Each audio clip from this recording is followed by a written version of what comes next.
Yavrum işkenceyi yenecek. Sosyalist mücadele geleneğinin ve Kürt özgürlük hareketinin eşitlikçi, demokratik değerlerinden beslenen bizler, Diyar Koç'un hukuksuz biçimde hedef alınmasını, cezaevi ve hastane süreçlerinde maruz bırakıldığı baskı, şiddet ve insanlık dışı muameleye en güçlü şekilde karşı çıkıyoruz. Zindanlar yıkılsın, tutsaklara özgürlük. Zindanlar yıkılsın, tutsaklara özgürlük. Zindanlar yıkılsın, tutsaklara özgürlük.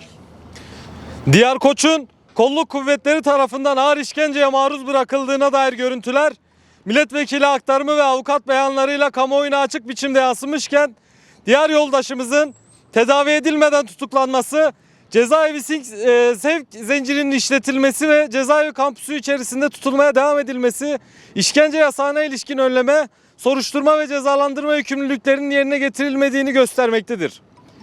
Cezaevi idaresinin Diyar'ın sağlık durumunun cezaevinde kalmaya elverişli olmadığı gerekçesiyle kabul işlemini yapmamasına rağmen yoldaşımızın cezaevi kampüsü içerisinde tutulmaya devam edilmesi ise hukuki belirsizlik ve keyfiliğin somut bir göstergesidir.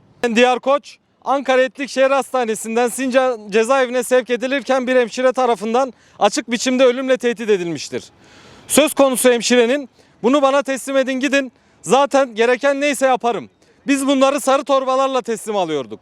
Ben doğuda da görev yaptım. Eşim polis" şeklinde ifadeler kullandığı belirtilmiştir. Bu uygulamalar hem insan onuruna hem de tıp etiğine açıkça aykırıdır. İşkence ve kötü muamele yalnızca fiziksel şiddetle sınırlı değildir. Sistematik baskı, aşağılayıcı uygulamalar ve psikolojik yıldırma da bu kapsamdadır.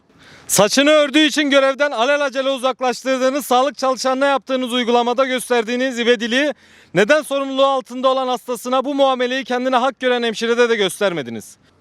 Kürdistan, Goristan, Cibo Faşistan. Bu yaşananlar münferit değil. Uzun süredir muhaliflere, sosyalistlere ve Kürtlere yönelik baskı politikalarının bir devamıdır. Hukukun araçsallaştırılması, yargının siyasal sahiplerle işletilmesi ve cezaevlerinin bir sindirme mekanizmasına dönüştürülmesi toplumun tamamını tehdit etmektedir. Öte yandan Türkiye'de toplumsal barış umudunu yürütmesi gereken çözüm ve demokratikleşme arayışlarının bu tür uygulamalarla yara aldığı açıktır.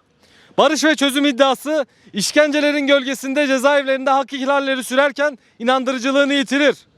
Demokratik bir çözüm süreci ancak hukuk güvenliği, insan haklarına saygı ve siyasal ifade özgürlüğünün teminat altına alınmasıyla mümkündür. Aksi halde baskı politikaları toplumsal kutuplaşmayı derinleştirir ve ortak yaşam iradesini zayıflatır. Gerçek bir barış ve çözüm ancak adalet zemini üzerinde yükselebilir. Bu nedenle Diyar Koç'un cezaevi ve hastane süreçlerinde yaşadığı tüm hak ihlallerinin bağımsız ve tarafsız heyetlerce soruşturulmasını, işkence ve kötü muamele iddialarının etkin biçimde araştırılmasını ve sorumlular hakkında işlem yapılmasını, sağlık ve savunma hakkının koşulsuz güvence altına alınmasını, demokratik çözüm ve barış iddialarının somut insan hakları adımlarıyla desteklenmesini talep ediyoruz. Halklarımızın eşitlik ve özgürlük mücadelesiyle demokratik toplum talebi, zulme karşı ortak direnişi, halkların kardeşliğini ve insan onurunun savunulmasını esas alır. Bugün yapılması gereken hukuksuzluk karşısında ortak, kararlı ve demokratik bir duruş sergilemektir. Işi merhedana rojava, Işi merhedana rojava. Bugün yapılması gereken hukuksuzluk karşısında ortak bir duruş sergilemektir.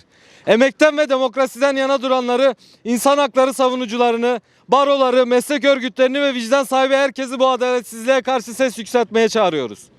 İşkenceye, baskıya ve keyfiliğe karşı barış, adalet ve özgürlük için omuz omuza. Işi merhedana zindanat. Işi merhedana